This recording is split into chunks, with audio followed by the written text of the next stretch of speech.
These are like a 70-year-old plane. Mm-hmm. So they need to have the dies for it, the tooling for it, and the tooling also sometimes doesn't exist. So for example, for a Oh, landing gear door of a certain sounds aircraft, expensive. we're looking at 4-year lead time and Wow, millions of dollars before you can get your part. it's So the crazy. aircraft needs to be down on the ground for 4 years.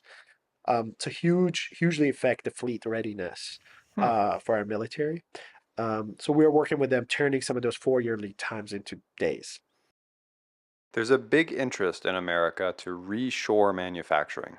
Now, to do this, do we just bring the jobs back to the US and overlook that the reasons that those jobs may have moved may still exist? Or do we invent new ways of doing things and leverage our strengths in technology and innovation?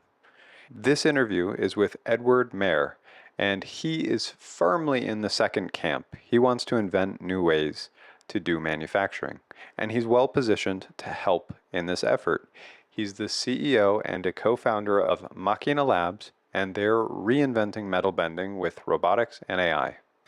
In some cases, taking something that literally is taking us years to make, and they're doing it in just days.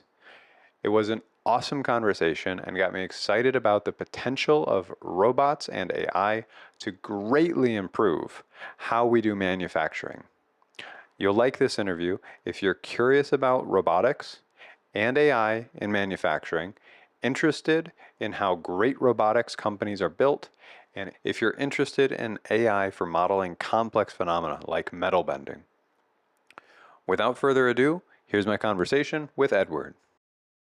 Would you introduce yourself? Yes, my name is Edward Mehr. I am CEO and co-founder at Machina Labs. Hell yeah. Would you tell me about Machina Labs? Yeah, so we are working on the next generation of manufacturing floors. The real problem we're trying to solve is that today, if you want to build a physical part, you pretty much have to build a factory that is very specifically built for that part. A Mm-hmm. lot of tooling, a lot of machinery that goes into factories are very specifically designed for the geometry, for the material you're trying to manufacture. Mm-hmm. Um, and that severely limits in terms of the amount of capex investment you have to make to build a part, the So it's lead far more time it expensive because you takes. have to It's invest very in expensive. infrastructure to build it. You're Okay. absolutely Or right. equipment. Uh, Mm-hmm. So what we're trying to do is like, can we develop technologies that allow you to, make a part A today out of design A and material B, and then switch to design C and material D tomorrow without having to change your factory. I love it. Um, yeah. Hell yeah. So how are you approaching that? Because that sounds very interesting to be able to switch so quickly. And I've heard that we're going from like high volume, low mix, meaning a lot of the same thing being made, to more of lower volume with high mix. And this sounds like it's working towards that. Yeah. Um, what are some, like, what do these manufacturing techniques look like? Yeah. It's kind of funny you mentioned they're going from high volume, low mix to high mix, low volume. I think actually the ideal combination is high mix, high volume, right? Ah, Because always people think about it in terms of like it's a compromise, right? Because that was it's the a trade-off. technology was Yeah. there as a trade-off, right? Like you either have to have high volume and low mix or low mix and high volume. But if you want to think about it fundamentally, what is the technology that needs to be there to enable both high and low volume and high and low mix? That's actually what we're thinking about. But to answer your question directly, I mean, if you look at history of manufacturing, um, and if you go like maybe 200, 300 years ago, where manufacturing first kind of started as a craft, not to start it, but like it was mostly done as a craft, we actually had a lot of flexibility. We had these people, we call them craftsmen or blacksmith, and they had a very creative mind. They had very limited set of tools like hammers and chisels, maybe a set of tool of 10 different kind. But then you could one day go to them and say, "Hey, I have this piece of rod. Can you turn it into a sword?" And then they would hammer it into a sword, right? They would figure out with their mind how they're going to use their limited tool set they have to make a sword. And the next day you can go to them and be like, "I have this piece of sheet of metal, and I want to make a shield." And then they would use the exact same tools to use the sword, but apply it differently in a creative way to make you a shield. So they were actually very flexible. The challenge was that a craftsman was a very much of a learned skill. You had to like do mentorship. You had to to go learn it from somebody else who has done it. So it would take a while before somebody would become expert in it. And Mm-hmm. then more importantly, humans, have limitation in terms of throughput. So you maybe make one sort, two sort, three sorts a day.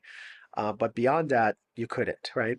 So with industrial revolution, there's a change happen where we're like, okay, craftsmen are great flexible, but they can't have a throughput. So we build these machines that can make the same thing over and over again, right? Because we were not creative enough or didn't have enough technology to develop the same thing that the craftsman does. We could make very constrained machines, hardware constrained machines that can do the same thing over and over again. But we couldn't make flexibility because we couldn't replicate intelligence that the craftsman has. So for the past 2 centuries or more, up to even today, manufacturing morphed into make the same thing over and over again. Even Mm-hmm. today, if you're like, for example, an automotive business, a car business, the main way you can make money is create one car that everybody loves and then make a lot of it. That's how you can make margin. Um, because manufacturing is very much dependent on the type of parts you're making, and you cannot easily change it.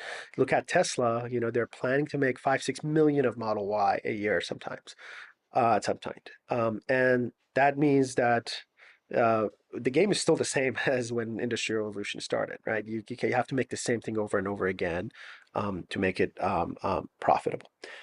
Now, today, with advancement in AI and robotics, we could replicate what a craftsman does at a scale, right? Mm-hmm. You have robotics that has the same kinematic freedom as a craftsman, right? Maybe even more dexterity, maybe more precision, higher force that they can apply. But then with AI, we also can replicate what happens in the mind of the craftsman. We can figure out how to use different tools creatively to replicate different types of processes. So I think now we're the two ingredients to make a flexible manufacturing system exist. So to answer your question directly, our systems use robotics and artificial intelligence to almost replicate what a craftsman does, but in a scalable way. Because once you build one robotic system can do a craftsman, I can just replicate it and have thousands and thousands of those systems that does the same thing. Now you get flexibility, but you can also get scale through scaling these robotic systems. Mm-hmm. Okay, so I'm interested in what you're referring to with AI for this. Like, what kinds of things can we use AI to come in and help with manufacturing and maybe some simple reasoning or about what to do next or what to do? How are you using AI? Yeah.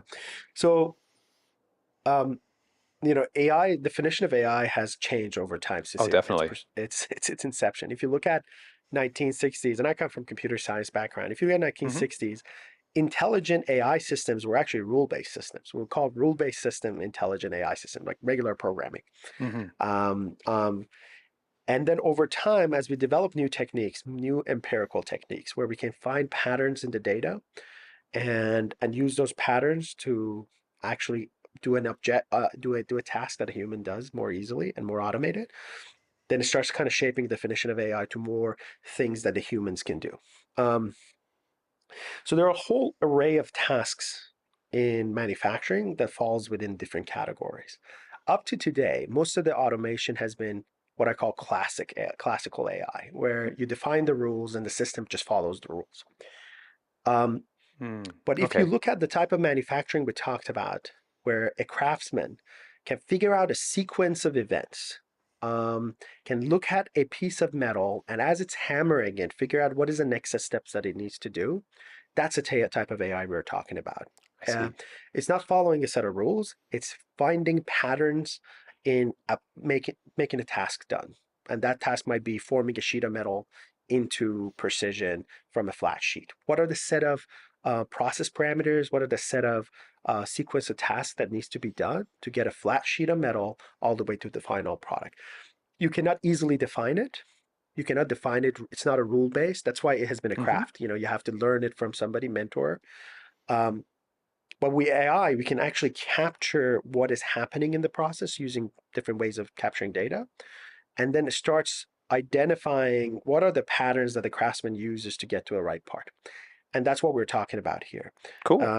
It's similar to some of the things you might see in, you know, in the discussions that you see around AI outside of manufacturing. Like, how can a chat GPT then do similar to human reasoning? That's the type of AI we're talking about here. That being said, we also use a lot of more earlier versions of AI, where, for example, as I'm forming a part, can I look at the data from the sensors and find an anomalous behavior where it might lead into a defect into the part? So classical anomaly detection Mm-hmm. using empirical data. Those are the things that I also use, but the main enabler is figuring out how a craftsman forms a part or crafts a part. Um, what are the set of rules and um, guidelines that we need to develop so that the robotic system can actually have the same performance as a craftsman? Okay, I would love if you can take me through a concrete example because Right. I feel like I understand a bit from how you're describing it, but I want to see like in metal forming or something like Yeah. this, how are you using this to achieve a desired part? Yes. So for folks who might have seen our videos, you will see two robots, for example, forming a sheet of metal from flat sheet. So you have a flat sheet, two giant robots on two sides, and almost like a potter, they're like two stylus looking end effectors on two robots on two sides of the sheet. They come in and pinch and they form a sheet of metal slowly into shape. Now, when you look at it, it almost looks like a very much like a CNC process, right? Where you're almost like kind of doing water lines of the part and deforming the part in water lines until you get the final part. But in reality, it's not just a CNC process, right? It's a lot of different changes in the process parameters, but also the path the robot takes is sometimes like, well, you might go in the center of the part and start forming the center of the part, and then go Mm-hmm. back to the outside and form the outside of the part. So why do we have to do that? Why can't just a simple heuristic CNC path doesn't get you the right part? Is because as you're forming the part, the sheet moves in unpredictable ways. And also there's a phenomenon called a spring back where you might form a sheet to certain length or certain depth. After the robot moves away, the sheet jumps back into a different shape, Mm. right? So you need to account for all these movements, all these spring back phenomenons that we talked about to form the right part. So you end up the path that the robot ends up taking to form a part that's like less than a millimeter accurate to the design is very non-intuitive path. Hmm. A human cannot just think of it. Um, You and mean you that's where can't think of it all at once, but you can probably iterate to get there. you could iterate to get there, yes, and that's what we actually generate the data. Yeah. So for right now, what happens is, you run maybe a heuristic path that you think, oh, this might work well, Mm-hmm. and then you kind of scan it and say, okay, this area was 5 inches off, that area was 2 inches off compared to the CAD. So I can make a slight adjustments to get it a little slightly closer, and then run another one, Mm-hmm. and then see the results and run another one. But if I could have a model that would tell me, in order to get to this part, this is the non-intuitive path you can take, and you didn't have to do those trials, then you can significantly improve the performance of the system. So what we're doing at Machina is like we're starting with human intelligence and creating a very seamless interface that humans can iterate and build these parts while we capture this data and use this data to build models that slowly improves the efficiency of the humans. Very So, cool. in early days, we would do like 25 trials to get a part done. Now we are down to 5, 6 trials, and the goal is get to the point that right off the bat, you get a Goes part to the right part thing. part done. Yeah. That's really cool. Hell yeah. So the way I'm understanding it is so in this metal forming task where you have the two robots on the one on each side of the sheet and they pinch so that they can push in to deform the metal in some sort of way to make some complex part. You have a part that you want to make and you are iterating in some sense. So you'll push, you'll pinch in some way and deform it, and you do that a few times, and you say, "This is what I expected. This is what it actually looks like when you scan it or something to understand the state of the part." And then you can keep steps until you converge on what you actually want the part to look like. And then you're also generating data to make it so you're generating data so that you can use that to have a better model of how all of the things you're doing to the metal sheet or whatever the sheet is, um, you're understanding what happens when you apply an action to that sheet so that you could be more efficient with your actions. Um, and then you're more likely to be reliable, and then you're also faster because you are better able to make the part in fewer actions and this kind of thing. Is that? Exactly. No, you're exactly. You're basically building models that gives you an understanding of what is the physics that is happening Yeah. underneath, right? And use the data to do that. Rather than That directly modeling it because it's very complex because of all yes, the really complex contact forces, contact uh, forces, friction. So if you want friction. to, traditionally people when they would do this, they would use physics-based modeling, right? Yep. People think of finite element analysis or computational fluid dynamics. Those are methods that allows you to simulate a physical phenomenon. Hmm. The challenge is that with a lot of these processes, first of all, if FEA is very slow. What was So that? FEA or finite element Oh, analysis, I which is see. the physics-based way of doing these things. Yeah, So you the physics simulate way like a of bunch of points and you see what happens, and you yes, do it's a differential equation to you solve. apply physical laws to Yep. figure out okay what is happening. One challenge with that approach is that it is a slow, so it Super slow. requires a lot of Hmm. computation to do it. We in early days of our company we will form these parts that would like to take 20 minutes to form, Hmm. and if you wanted to simulate it using physics-based models, it would take us on a 27 core machine, it would take us a week. So we're like, okay, Not so feasible. Yeah. not feasible. I would rather just run the part Yeah. and see the results in real life as opposed to simulate. And Simulate you it could with the like heat nature. people's homes with computers that are running Yes, at full bore the whole time. exactly. Uh-huh. So we changed the approach. We're like, okay, maybe can we do this, build these models empirically?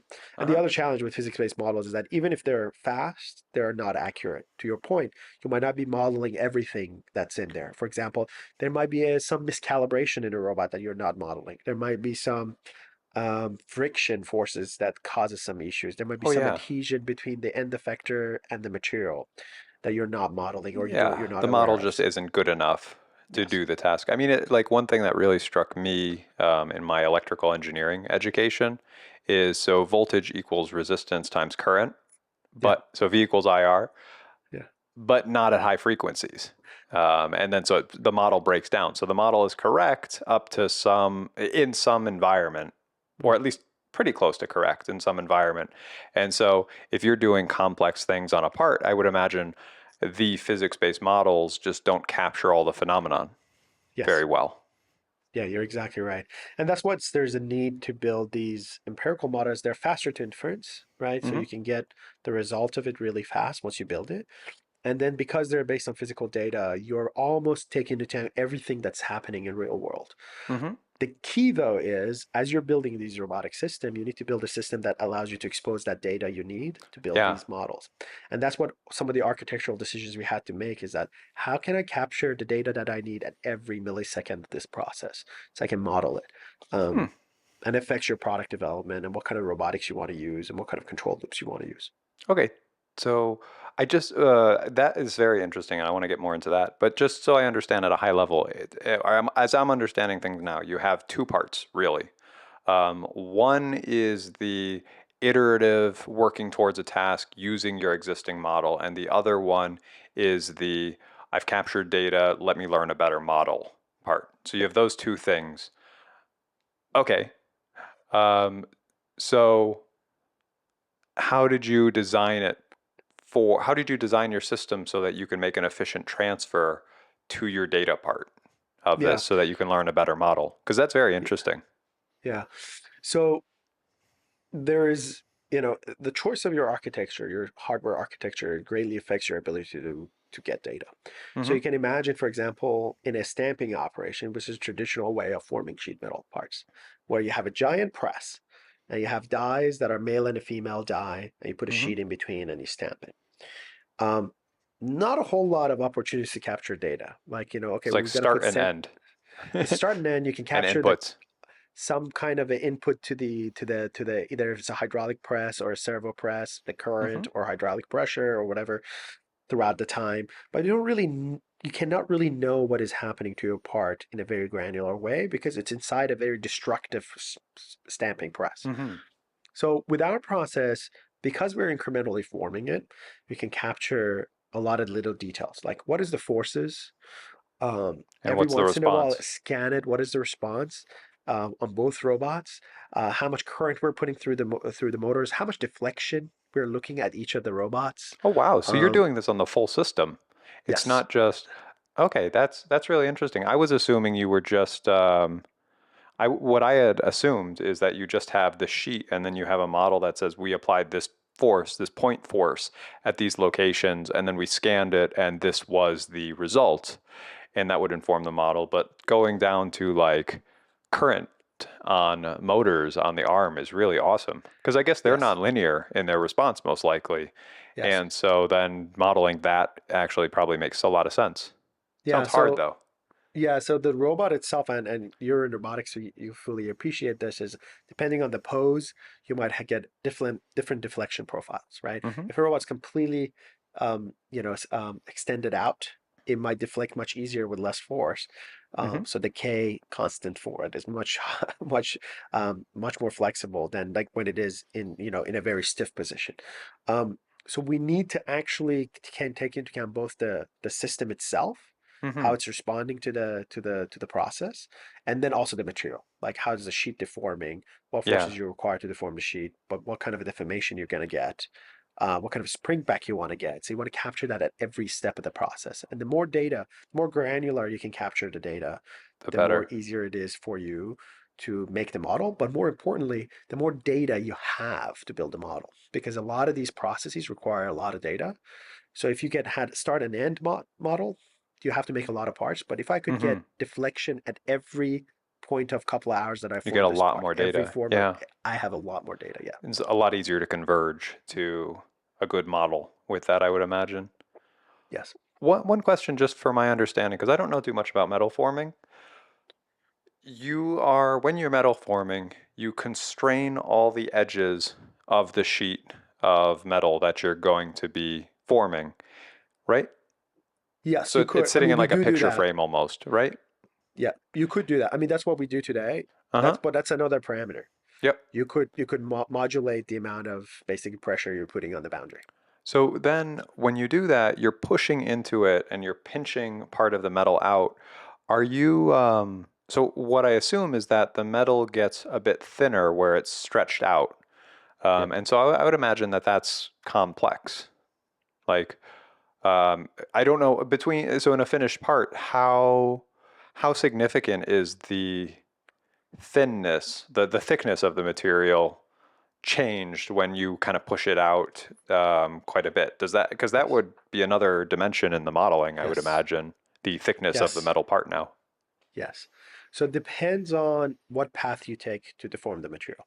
Hmm. So if I start from a flat sheet and just, create a 60-degree wall angle right on my first layer as Hmm. I'm forming the part, then the calculation is relatively easy. It's basically a It's going to be volume, uniform in a yes, sense. it's a volume preservation, basically, a law, right? Okay, I got start from a X millimeter thickness sheet. I deform it to 60-degree wall angle. So it's going to reduce by cosine of 60 degrees times the original thickness, right? So Hmm. simple trigonometry will give you the answer. Yeah. But if I've but if, for example, if I did first a 45-degree wall angle and then push the 45-degree into 60-degree wall angle, Hmm. Now it then my changes. thickness profile is completely different, right? It's Totally. cosine of 45 times cosine of 60, which is a smaller number. So actually you get less thinning, right? Hmm.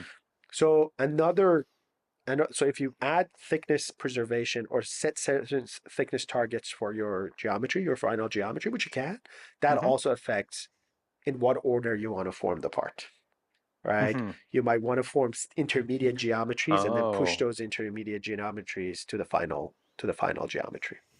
gotcha. Very interesting. Okay. So, going back to the data that you're generating. So, if you are observing kind of the robot state, also the robot, I'm imagining your state space is blowing up, and this becomes a very complex equation because you use two 7 degree of freedom robotic Hmm. arms. Is it right? Correct. Okay. So, and you're observing the current at each joint. in the 7 degree of freedom robot arms? Yeah, you have access to the current at You have, each edge. okay. Yes.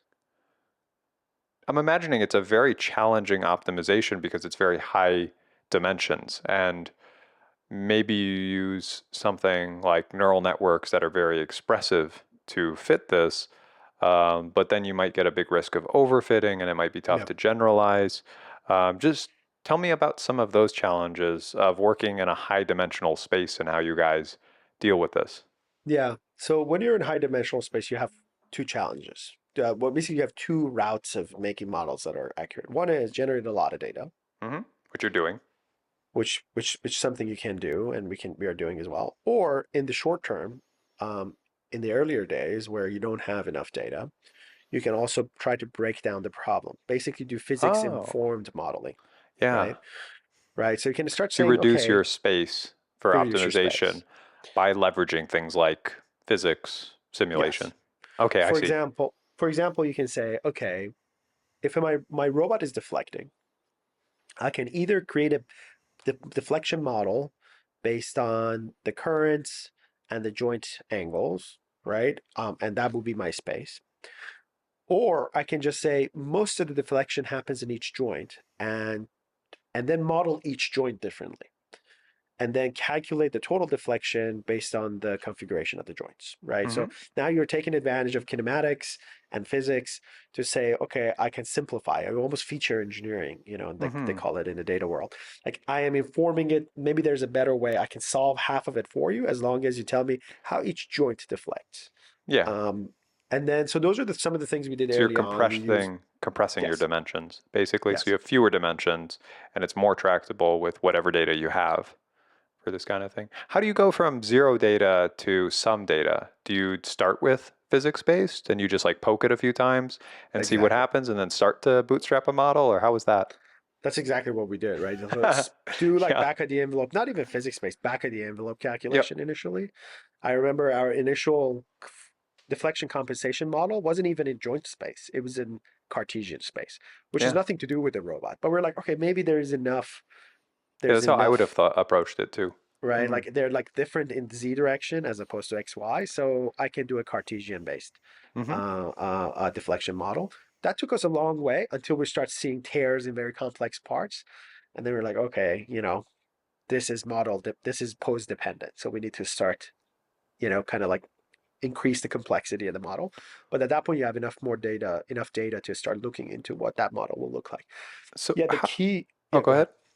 I think the key for basically, I was listening to this podcast with Andre Karpathy about why, oh no, actually, with Ilya about why, um, ChatGPT exists, but not a lot. It's much harder to do foundational models for robots. The key is because you need to capture data. And in order to Hmm. capture data, you need to operate a huge fleet of robots. Definitely. Now, yes, and then this means that like you need to figure out a way to find an application where you can create value based on heuristic simple models to begin with. But that application after the data can have a potential Bloom. to significantly improve. Hmm. But you need to find an application. That's a tough part. Find an application where even today with heuristic models, you can Hmm. provide benefits. I think Electric Sheep, who was the first interview on this podcast, is doing a great job of this. They are doing lawn mowing with Mm. very small mowers, and I think that's a very strong application for this low risk, simple, just like they're doing localization and path planning and things, and they're learning a lot of that. But I think there are probably a lot of other spaces that could do a similar approach. So what I would suspect is that realizing, okay, data is really important. The more data you have, the more expressive your model can be, and the better it will perform. So I imagine that realizing that you decided to grab all the data you could, and then you've slowly been increasing the number of dimensions that you're actually using in your optimization. Is that true? And then also, where are we now in terms of like Right. how much is in the models? How expressive are the models? How many dimensions are you including in the models? This kind of thing. Yeah. So yes, you're right. So early days basically build a lot of stuff based on heuristic Hmm. or back of the envelope calculation Yeah. or Yeah, physics heuristic still. understanding, Uh-huh. right? Yeah. And then we start forming parts. Like I said, early days we had 25 trials before we get a part right, right? Mm-hmm. Now we're down to 5 or 6. So, and initial models we used, a lot of modeling the techniques we used were very simple. Like you could even start from regression, right? Mm-hmm. Um, uh, because once you break it down into simple thing, you can think of, let's say, a joint deflection as a simple, 1 degree polynomial, Mm-hmm. right? Because Yeah, it's you can mostly simple models very for these simple things. models, right? Uh-huh. So we start from there. And I think last year, so to give you a little bit of concept, like last year, it's actually a paper that we published with Cool. Professor Mm-hmm. around predicting the forces in our process using graph-based neural networks. So that's kind of like the state of the art last year. Mm-hmm. And it starts allowing you to do cool things. For example, in that paper, we use transfer learning. Use what? So Transfer learning? transfer learning and Uh. and the way it works is that instead of trying to make a lot of assumptions about our system, as you can imagine, you mentioned yourself, is that there are a lot of parameters. What if your Mm-hmm. calibration is even wrong to begin with from system to system? How does that affect the whole Or quality you of the could lump part? them into additional dimensions that You you're could doing. lump But exactly. You could lump them in yeah. additional dimension, but then you need more data, Yep, definitely. right? So what we ended up doing to answer your question, like in the short term, what can you do to actually improve the performance of the models? We started using transfer learning. We was like, okay, with every system, first Yeah. form 10 layers and then retrain the model that you have on just that 10 layers in that machine with that process parameters, Mm-hmm. right? And then predict what's going to happen for the rest of the part and optimize for it based on that. Mm-hmm. And then we got much better results because now you're learning the extrinsic, very different specific features that each machine might have or each configuration might have, Yep. and learn those in the first few layers, apply it using transfer learning, and then you got to be more accurate. So that was kind of the state of the art last year. Now this year we are going back again at that bigger prize. Can I go all the way from this is input geometry? What is the final design if I go through a certain set of parameters? So Mm-hmm. that's what we're working on. I think we have enough data now to kind of capture that. So I'll stay tuned. I'll let you know how that model goes. And we're pretty open. We publish most of the stuff we do. Like I said, that paper is going to be in NAMRAC and it's going to be presented. Oh Um, yeah. but that's kind of the state of the art in terms of the modeling today. We're still using neural networks, but we're trying to basically go with the bigger scope of the model and Mm-hmm. not do small feature engineering or do things Yeah. that are like physics informed. Very cool. Yeah, you're removing a lot of the heuristics and seeing if you can learn them and if that will be better. And then transfer learning is very clever, I think, because you can learn a good bit and you can make it kind of general, but then you can learn the very fine details on each specific machine or with a new material or that kind of thing. It's funny, the craftsmen do that too. So I used to do sheet Yeah. shaping myself. Um, and I used to work at the shop in Pomona. We would do panels for hot rods, and you Hmm. do it under a That's fun. power Hell yeah. hammer. You form it, but a lot of times you get a material you don't know what it is. Hmm. And you say, okay, this is mild steel maybe, and then you hammer it a little bit, and you get a feel of it. You were like, okay, this is how this material operates, and Hmm. then you kind of estimate what you need to do and how long it's going to take you. Um, and I think it's kind of the same thing with transfer learning. Get the robot to form a slight little part or like few layers of the first Hmm. part, and then capture that and use that data to figure out inform the rest of the part. And that's Hmm. something that humans do. I had a blacksmithing teacher. You learn all these little tricks where, like, oh, if you go to a junkyard and you want to buy good metal, we used to carry these hand pocket Oh, wow. grinders, and then you grind it, and based on the amount of sparks it makes, you can know how Can, much carbon it has. So, oh, and and the that's the more carbon it hardness? has, it's usually, yeah, a stronger material. Hmm. But like these are all concepts. Like you try the material and you seal the feedback and response to the material, and you know exactly what you're dealing with. So this is what craftsmen used to do, and mental patterns they've created for a long time. Hmm. I think now with robotic and AI systems, we can actually replicate that, and maybe it's a faster way to scale these processes. Yeah, it's super cool. Hell yeah. So tell me a little bit. So you mentioned you're publishing research papers, which is very cool. I'm glad you're contributing to the collective knowledge of the whole robotics community. Um, Tell me a bit about your team and where you like. I know you're in LA, but tell me about kind of just about your company in general. How many people you are, how large is your space, what kind of things are you working on? Like, is it still very early researchy days, or are you having customers and all these details? Yeah, for sure. So we started in 2019, and we started in a facility. It's also a defense contract manufacturer. That's our Hmm. landlord.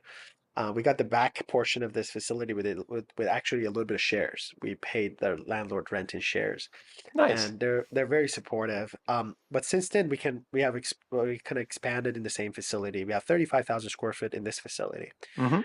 We've deployed 11 robotic cells downstairs, so 22 robots in total. And then we just acquired another space. It's a 66,000 square feet. It's 2 miles away. So now we have around 100, Ah, 110,000 square feet in total. We are slowly moving into that space as well. But the goal of that space is not so much house our robotic cells, to increase the rate of manufacturing, yep. right? More So data and everything else. yes, so we are hoping to get to a point where we can manufacture a manufacturing cell in a month. So we can get Love it. 12 manufacturing cells a year, right? It's so meta. That's great. Yeah. So that's the company's right now close to 70 people. We're planning to get to around 130, 140 people by the end of next year. Wow. Um, Damn. so we're growing rapidly. The Did product you say leading by the end customers of have, next year? So in yes, the next, what is it? I don't know, like a 18 months or something? year and something. Yes. Well, mid next year, I think 21 that's months? Okay. yes. Um, and yeah, so the company almost has been doubling the staff every year. Um, and it's already in customers' hands. Early days of our company was about making parts. One thing I learned from my previous job was that do not lock yourself in the lab, and by the time you're done building it, the product is already obsolete. Yeah. So we ended up, even the first time, when even we didn't have robots, we were lucky enough to get customers to be like, okay, what are some of the complex challenges you have with sheet metal? Send it to us. We're gonna work on those. Hmm. Um, so I think NASA and Air Force were one of our early customers who provided us with the challenges they had. So Mm. since day one, we had customer paying parts. Even our first year of operation, I think we made $300,000 with me and my co-founder. So it was good Hmm. amount of interaction very early on. It's awesome. Um, and we've been able to kind of like almost double the revenue or more than double the revenue every year since then. That's awesome. Uh, Hell yeah. so so the system right now, we do manufacture parts in our facility, but that's usually in the goal of eventually them deploying the system in their um, uh, So you want to sell work facility. cells effectively? Yeah, and we already have deployed ourselves into the customer facility. So, for example, one of them is at Warner Robins Air Force Base, working on building components for sustainment and repair of aircrafts. Ah. They have an interesting challenge in the military. They have hundreds of weapon systems and defense systems that are, some of them, 70, 80 years old. Like, Hmm. think about B-52. And these are sheet metal airplanes, right? And every time a component, let's say a landing gear door, gets damaged, they either have an inventory of it, but in not a lot of cases they don't, because these are like a 70-year-old plane. Hmm. So they need to have the dies for it, the tooling for it, and the tooling also sometimes doesn't exist. So, for example, for a Oh, landing gear door of a certain sounds aircraft, expensive. we're looking at 4-year lead time and Wow. millions of dollars before you can get your part. It's So the crazy. aircraft needs to be down on the ground for 4 years. To hugely affect the fleet readiness Hmm. for our military. So we're working with them, turning some of those 4-year lead times into days. All right. That's So amazing. Hell yeah. yeah, so that's kind of like one of our biggest customers. It's deployed there, and we're working with some of the other folks in automotive and aerospace as well. Hmm. Okay. 70 people, two places in LA, 22 robots. How are you guys funded? So you mentioned you're already getting revenue, um, but I assume you've taken some investment rounds, or how have you guys been funded up to this point, other than the revenue you're making? Yeah, so we're a venture-backed company, Hmm. which has its own challenges and good things and bad things. Yeah. To this date, we've raised around $45 million in venture funding, right? So we're very What round? supportive. What round have Uh, you we guys? just What was raised your our last one? Series B last year, Oh, congrats. Oh toward the yeah. end of last year. Yeah. That's fantastic because I hear that it gets much harder. Like B and C are the two hardest funding rounds for robotics. I think for hardware in general Yes. Yeah, is no, what I've I heard. think that especially last year was pretty tough because once you get to B and C, you need to have commercial traction. Yep. Um, you need to show you have good revenue and you also have good margins that is suitable for a venture funded business. That's the one challenge with venture funded business is The that what suitable. is their alternative? Their alternative is a software or chat GPT that is like, well, I don't know, what is the margins there? Like 80, 90%, whatever it I is today. don't know. But for us, so we need to be able to kind of compete with that. So, Hmm. and it's much tougher for robotic companies with capex expenditure to get there. But I think we have been making a lot of interesting choices and hopefully wise choices that allows us to our margin to stay up, so we can compete with those type of businesses. But it gets tougher for, as you pointed out, in B and C because economics is the main driver of raising a C round or a B round. Yep. But there are a lot of good, I don't know what the word is, like headwinds or forces or something. Like we're reshoring a lot of manufacturing, is what it seems. And so I would think our government is very supportive of what you guys are doing, which I think is wonderful. And then I don't know, there's just probably a big interest. Like just seeing what feels like the zeitgeist on X, it's like manufacturing is becoming cool. Wasn't Yes. the case years ago. And I think it's a wonderful thing for our country in general. I agree. I agree. I think this year, especially, I think the leaf is turning. I think last year was still a little bit tougher. Everybody was in holding mode. I Hmm. think now there's a lot of excitement about manufacturing, Hmm. but I think also at the same time that puts the um, High kind of expectations or expectations on, which is in a good way, on the robotics and hardware and manufacturing companies to really go about this in a smart way. Yeah, hmm. like take this Especially with cash excitement. being so expensive relatively now. Yes, Because then, yeah, you have to be pragmatic or you go out of business, this kind of yes. thing. Yes. So turn this excitement and make it sustainable, right? Uh-huh. So that all these companies that come in, obviously, a lot of them will be successful, some won't, but I think it's new grounds. Like, we have to think about our business models are not going to be same as SaaS business models. No, The it way doesn't we're make going any to make sense. margins is going to be different, but we need to pave those paths. Like it's interesting that even investors don't know exactly what the model will look like. But if the margins are not 60, 70% at the end of the day, it's tougher to compete with some of the alternatives they have. So we need to think about it extra hard, and, Hmm. and be very adaptable and agile here. Yeah. What was your valuation? Yeah. So I don't know if that's public, but yeah, ballpark. it's not public, but we raised relatively with good Didn't trade that much valuation. equity for everything. Yes. Yeah. So we have been every round we at least doubled or tripled our more than double and sometimes tripled our valuation from the beginning. So I wouldn't be able to give you exact amount, but Yeah, I would just ballpark say would that be it cool. has been increased. It have It has increased been every increased. It was a good round, every time. It was a basically. good round. Yes. Good. Yeah, because a lot of companies have been seeing down rounds, I think, which just, I don't know, cash is becoming tighter or less. I just had an interview um, with a person in venture capital, and they were saying that like the 2021, 2022, this kind of thing, it was just like everyone was throwing money at everything. And so Yes. people raised huge up rounds. And then now the expectations are coming more back down to earth. And then that has created some friction for Yes. a lot of companies and a lot of investors.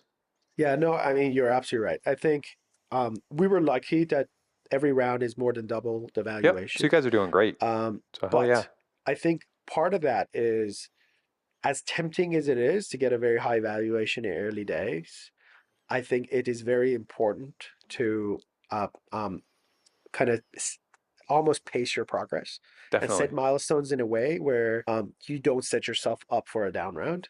I Hmm. think a lot of folks come in and tell very Just amazing get the stories, which is biggest one they can. great, I'll Hmm. get the biggest one I can, and then it's like, okay, the milestone now I'm setting up because if the valuation is high, the expectation is high too. Yep. So the milestones you set up for yourself for the next round, if you don't meet those, then the valuation drops, and that's not a good thing for your employees that are Hmm. stakeholders in the company.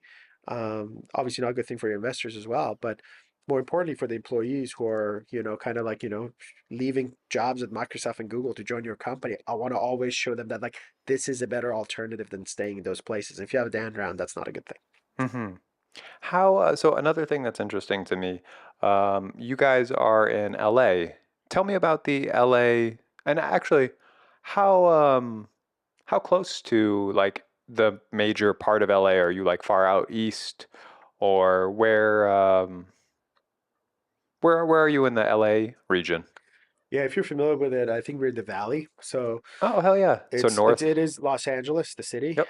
and you're probably half an hour away from downtown if there's no traffic. If there's no traffic. Yeah. Yes. For like maybe like 45 minutes away from SpaceX. Oh, very cool. For those people who are like anchoring a lot of hardware companies around the SpaceX and South Bay. So we are on the other side of the LA. So South Bay is traditionally been aerospace manufacturing hub. We are in the other manufacturing hub, Chatsworth, which is north end of the LA area Hmm. in the valley.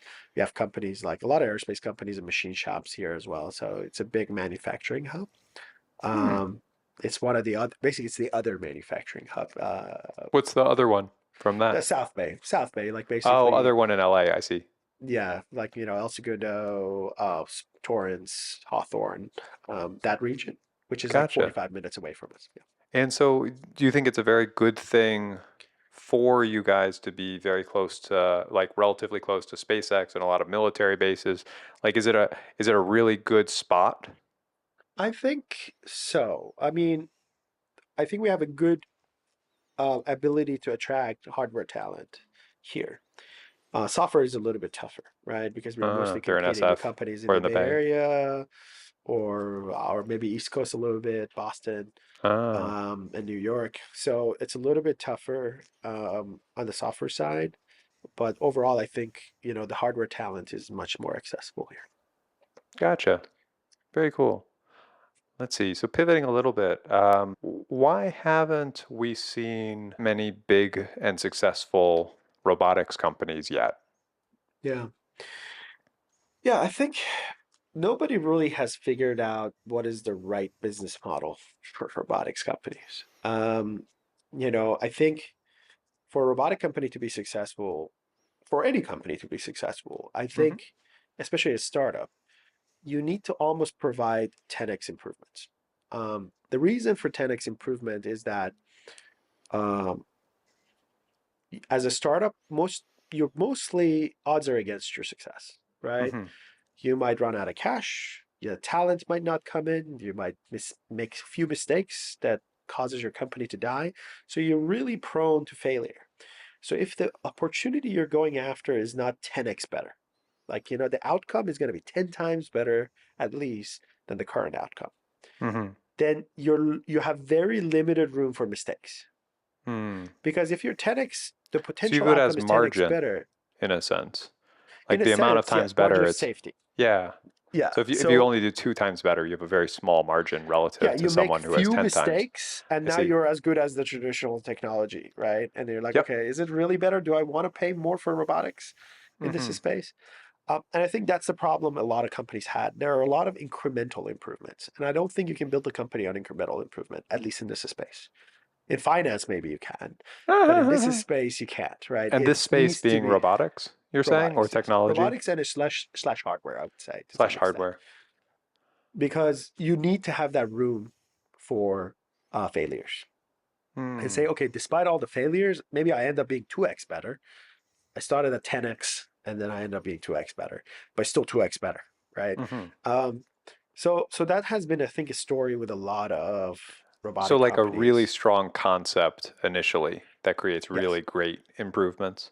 you almost have to be very ambitious initially and Hmm. have a path to make a very ambitious company work. And then while you're shooting for the stars, you maybe land on the moon, right? Yeah. But that's I think that definitely applies in this space. And That's why we haven't seen a lot of successful companies. Interesting. What are some examples of, I guess, naming specific ones that haven't innovated 10 times would possibly not be good. But can you give me some like cartoons of companies that have not been ambitious enough? And then I'd love to hear ones from your perspective that are really pushing it 10 times or more to be better. Yeah. It's a good question. The example I give usually is, to some extent, I come from 3D printing world, and I think that could potentially be, if you consider 3D printing machines as robotic machines, they're automated Yeah, machines. totally. They sense, they think, Um, they act. I think that is one area where, we initially thought it was like going to be Huge. revolutionary, but I Mm-hmm. think the reach of the parts it can do is not as big as we thought. Mm-hmm. So that was the point. And if it was providing advantages in some of the applications, it was not 10 times better. Like in some applications, it was like, if it was like you're building a rocket engine, a heat exchanger, additive is really good. But if you're making a bracket for some vehicle, yeah, you can Probably argue not. your way one way or another, but it's not 10 times better. Uh, Mm-hmm. um, so you invest a lot of money, there's a lot of room for failure, and at the end of the day, it's not 10 times better. It doesn't drive adoption. So I think that was one example. And that's what I learned actually from, when I was in 3D printing. Look at the market size of the 3D printing right now is around 16 billion, everything, plastics, metal, everything. Yeah. Um, and there's probably close to like somewhere from $6 to $10 billion in investment they went into that technology. Not that much of a return. So not Yeah. not much of a return there, right? So And there's a bunch um, of failures and everything too there's a within that. lot of failures. Yep. Now, when we started this technology, for example, like one of the things I really wanted to go after a market segment that has significant room. So that's why we went after sheet forming as a first, um, kind of foray into manufacturing in this company. And that's a $250 billion market, right? So lots of room for improvement. But then also like started thinking about, okay, what is the portion I'm replacing? I'm replacing the dies, and I want to go after a sector that the dies are very, very expensive, right? Or the lead times are very, very high. Um, Military was a great thing for that then. Hmm. yes, yes. So I think, yeah, 3D printing was one of those examples where, overall as an industry, what the benefits were not as great as we thought. There were some applications though. If you look at within 3D printing, you look at like dental, right? They found an opportunity in an application that could provide 10 times better for dentures and Mm. aligners. Oh yeah, you're They're like right. 3D printing can customize these things that were 10 times better than the traditional alternative, where you have to put like a little thing in someone's mouth, and Make the now you can mold and scan it and yeah, you're gonna get it, now it's right? a pain. So I think that was the area that, and then you have to make a mold. Mold is expensive. You have to manufacture it. Now with 3D printing, we can get aligners or dentures really, really easily. Um, and it's also like looks much more realistic with 3D printing. You can do all kinds of colors and you can make it really look realistic. So even within 3D printing, you look at the areas where there was opportunity for improvement was 10 times, then they were successful. But any area that you were just marginal improvement, it's kind of dying out. Hmm. How would you, so how did you find your area? You mentioned you wanted a big market and then you looked for where there was a lot of pain already, in a sense. Is that kind of, and then so from that, you find your problem and you look in the solution space for what can be possibly solving that. And then you kind of Yeah. arrive at one that might be feasible as a 10 times solution, or how do you think of it? Yeah. For us was a little bit, um, not as linear as you think, because I think there's three components. There needs to be a big market, there needs to be a solution, that also there needs to be enablers that you can provide to that solution that Mm-hmm. that provides that 10 times increase in improvement, right? um so for me, I was in additive space. We saw the challenges we're seeing with additive. So for a couple of years, actually, I started thinking about, okay, if you want autonomous agile manufacturing that is not product specific and it's not part specific and it's not material specific, where would that area be? I looked at post processing and manufacturing. I looked at CNC machining. Mm-hmm. I looked at a lot of different processes, and then sheet metal is the one we landed due to three combination. One is it was a huge market size. There was Mm-hmm. a good amount of legacy work that was being done, so the technology was almost ready. And then my background and my co-founder's background could elevated to the next stage, which was use robotics and artificial intelligence to bring the cost of making this manufacturing cell down, but also make it accurate, Mm-hmm. which was the only shortcoming the sheet forming had. You couldn't make accurate parts with it, Ah. with the incremental forming that was done in academia.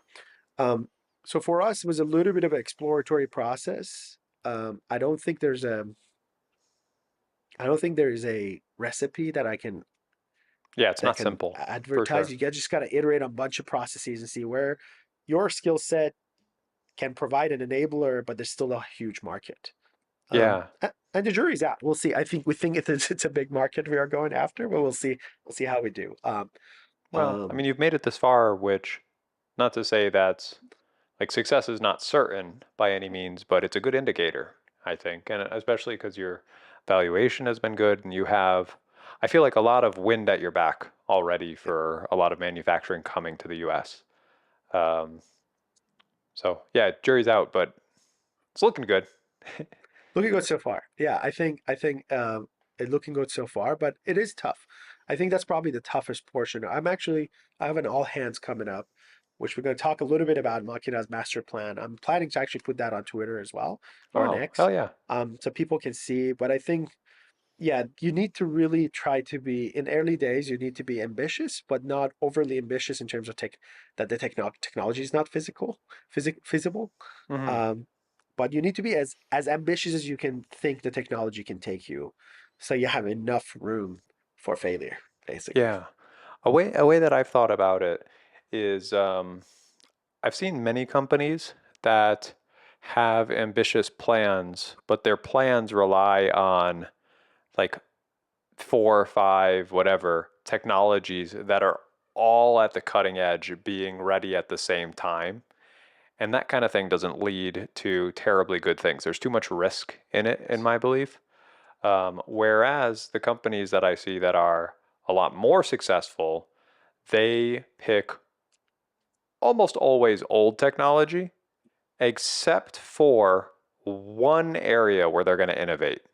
And that's the one where they're going to really push hard, and they usually have some sort of like great team that is all leaders in this area.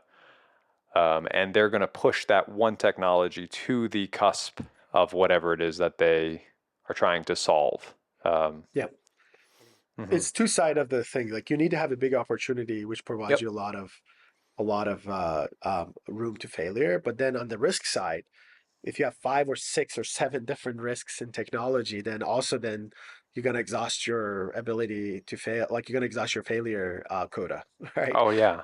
So you need to just make sure, yes, like physically, you can get there pretty fast, and it's actually feasible technology wise for sure.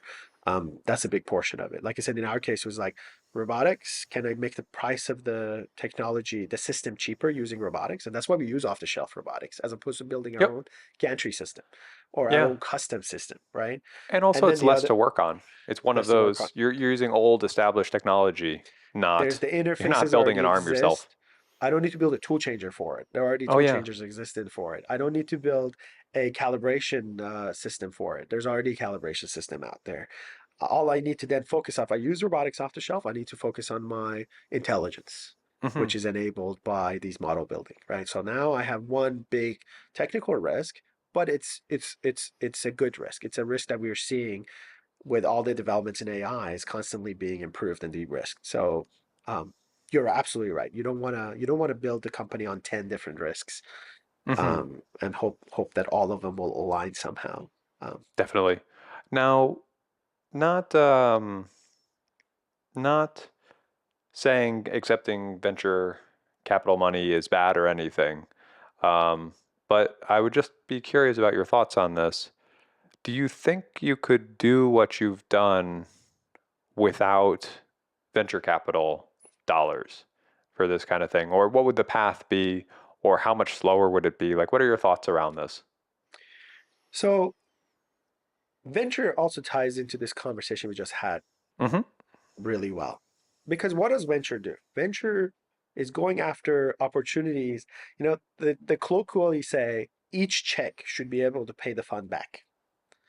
So they're taking a huge risk, right? Especially in earlier stages. They're Mm-hmm. like, okay, is $1 million check I'm writing needs to pay this $100 million fund back. That means there's opportunity that $1 million can turn into $100 million Yep. for every investment they make because they probably have 1% chance of success. Mm-hmm. Um, so by default, and some founders sometimes complain about this and say, "Oh, why is venture investing in these crazy ideas?" Because that's how their model works. Their model works by relies on one success out of 100. Mm-hmm. Um, but when you're relying on one success out of 100, that needs to be very big, upward, very Lots of uh, potential. lots of potential and very opportunistic and very huge, ambitious concept. Mm-hmm. So ties into that conversation that we had as well. Like if you're building a robotic company that's incrementally improving something, venture wouldn't be interested in it because it'd be like, okay, how much improvement, how much room is there? Um, so ties very closely. I think if you do have that concept and you could convince yourself very honestly that the opportunity is big and I can build it, then venture is good dollars. I think venture comes in, they have expertise, they have network, Mm-hmm. so it's not just about money, it's about being able to have a network of people who can connect you to the right people. For example, one of my investors, um, connecting to a lot of folks at Stanford. I took a program at Stanford. It's MBA like program at Stanford. Helps a lot with building the company, hiring the right people. Mm. So I do think venture is very helpful, but not all companies are venture fundable. So if your company's not venture fundable and you're going after venture dollars, you're in for a lot of pain, Mm-hmm. um, because the expectations are going to be high. You're going to have really bad interactions with your board members. Mm-hmm. So that's something that to be avoided. So make sure, a lot of times it might make sense to bootstrap your own company. A lot of Mm-hmm. incremental improvements make sense to bootstrap it. Like try to see if you can get some private funders or your own money, slowly build it out. Um, but if the concept requires significant amount of capital and there's a huge opportunity, venture dollars can help a lot. Gotcha. So it's basically the upside. The potential upside is a big way to make this decision of if venture capital might be appropriate. And also, I suppose there's the kind of implicit thing of you need to have a good use for that money. Yep. Um, but if it's incremental, as you say, then there's probably not that good of a use for it. You can just do it yourself. And if it is going to be an 100x or something, then maybe venture could be a very good fit for this. Yeah. And to your point, I think one point that you brought up is pretty important is that raise the amount of dollars you need. Um, because it bites you back afterwards as well, like in terms of down rounds, right? So try to figure out how much dollar you need and try to raise as much as you need, not necessarily more than that. Because that's also another challenging thing that comes with the ventures. The higher amount you raise, the higher the expectation is going to be. So make sure you're pacing your business and progress based on that. Yeah, makes sense. So you guys, you're 70 people and you've been growing really fast and you're expecting to grow a good amount more pretty quickly. Um, how has that experience been and what have some of your lessons or findings been? Yeah, I think we're chatting this with some of the other team members here. I think the toughest part of building a startup is actually still to this day is not so much the technology, it's the people. Definitely. Um, you know, people are what the company is. It's not the technology. Tomorrow, the technology can still be there, but if those people go, we don't have much to build from. Um, so I think the biggest lesson is like, hire well. Hmm. And what that means is, it needs to be people who are passionate, mission driven, and excited for that technology. You don't want to just hire smart people. You want to hire people that have to drive, excited about the mission that you're after, the larger problem you're trying to solve. Um, they can make light of themselves. They can, in face of it, challenges and adverse situations, they can still move on. So there's a lot of, basically, most of my advice is around choose very carefully who you bring your team especially as you're scaling, because your company is the people you hire. Um, so that's one condensed version of advice, but there's a lot of branches there. If we just dive into what does it mean to be a good employee, a good team member. Mm-hmm. Do you want to speak to it just for a bit? Yeah, I think um, if I want to condense it, there's probably two or three characteristics um, that I've found is very important. Number one is mission driven. Mm-hmm. If you're building a company that provides 10x improvement, you want people who are excited about that 10x improvement, that vision that the company built. You don't want to just bring experts in robotics or machine learning that have no connection to that. They Mm-hmm. don't care if manufacturing world becomes better or worse, right? They're here to just provide their expertise. So mission drivenness is a big component of it. I think probably the most important portion. Hmm. Um, the second one is obviously you want people who are smart, and that doesn't mean necessarily they they know and they're expert in that field. It's good to be expert in that field, but more important than being expert is that somebody who can learn their way. Mm-hmm. One thing I learned throughout my career is that every few years you have to learn something new. There's a new robotic framework. There's a new modeling technique. There's a new, so yeah, and you need to spend your weekend or whatever, take a course on Coursera and learn it Yeah. and see what's going on. To this date, I still do. Oh, I mean, constantly. Yeah, I'm sure. constantly. I was like looking at the new, new changes in transformer architecture over this weekend. I'm like, okay, what's going on? Like, I had to look at it and learn it. Um, so that's constant. So like smart, that means that they learn fast, and that's more important than experts. And the Yeah. last piece is, I think, um, it's you want doers. Um, a lot of experts and a lot of smart people would love to chat with you about how Yeah. 10 million ways a thing cannot be done. Yeah. And you're like, great, I don't want to talk with you about 10 million ways that cannot be done. Mm-hmm. What is the way that can be done? And let's try it. And the problem is in our space, there's a lot of unknown unknowns. So you Yeah. can't even argue about it. You don't know. Like you might think you know, but until you actually have done it, you don't know. So you want doers. You want people who have more bias toward once I have an idea, I want to get it done as soon as possible to see the results, as opposed to be stuck in analysis paralysis and chat about it for days. Mm-hmm. Um, I think those three things, if somebody has it, I think it's like core things that, that means it's probably a good person for an early stage startup. Hell Um, yeah. yeah, That's funny. The doer one is very funny. Um, yeah, it's really interesting that people can, I don't know. It's like, it's kind of like your craftsmanship approach where you have the metal and you're gradually forming it, but you're looking and seeing what you do to try to get it to the overall shape that you want. It's like you need to do that rather than just perfect solution yep, all at once. Because that's very hard to do and come by, and it might just be wrong by the time you implement exactly. it. I mean, if that specific concept, like when we first started the company, I was talking with a lot of robotic experts, and Mm-hmm. we're like, "Oh, we're going to do this," and everybody was like, "Ah, the robot will deflect. It's not going to be accurate. It's not going to form apart." And these are experts in robotics, like people who Mm-hmm. built, segmented robots, like the ones we were using. And then it was funny. And then 6 months later, we built the first system and we formed the part, and they're like, "Hmm, yeah, I guess it could be done." Right? But like the conversation before, until it was done, it was all about ways that it cannot be done. Yeah. And then once it's done and it's shown and it's done, then like people turn a leaf.